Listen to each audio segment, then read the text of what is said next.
What is up, ladies and gentlemen? Frank here, the Red Tie Guy. Just some more news of Middle-earth Shadow of War that I found on the internet. Recently, they announced the next issue of the Xbox official magazine, and as you can see on the screen right now, the cover is going to revolve around Middle-earth Shadow of War.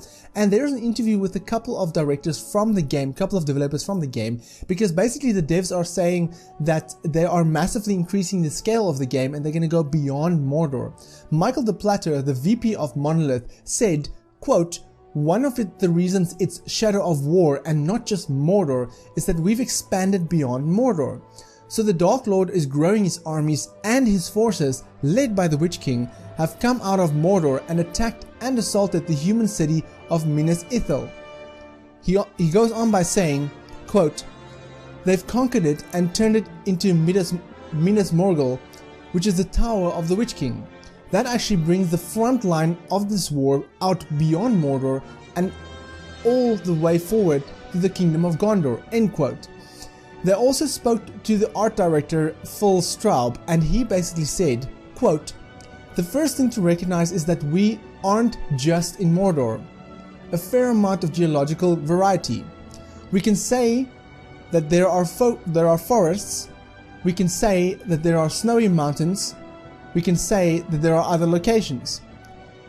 So, end quote. So basically they didn't really go into specific locations further than we know already, further than Minas Morgul and further than Gondor. But Michael de Platter adds, quote, "We've really focused on just massively increasing the scale of the game, making something truly epic. And that applies to the story and the villains, but it also applies very much to the world itself," end quote.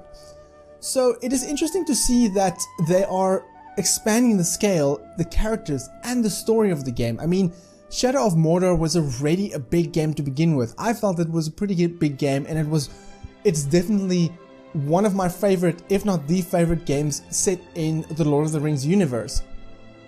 So I'm curious what they mean by going beyond Mordor, because in a previous interview they spoke about different characters, different playable characters, and they didn't dive into specifically who you'll play as. They just said that they can't really speak about that right now, which indicates to me that there will be different playable characters.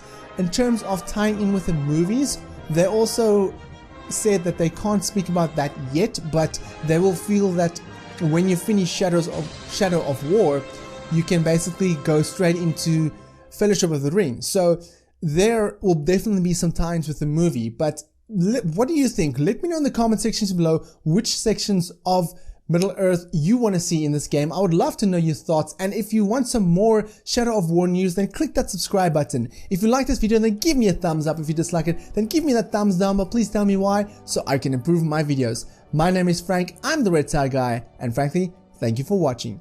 Catch you guys in the next video. Working hard on a new IP. Not much has been revealed of this IP, but about 2 months ago or so, the CEO Andrew Wilson of EA said in a blog post,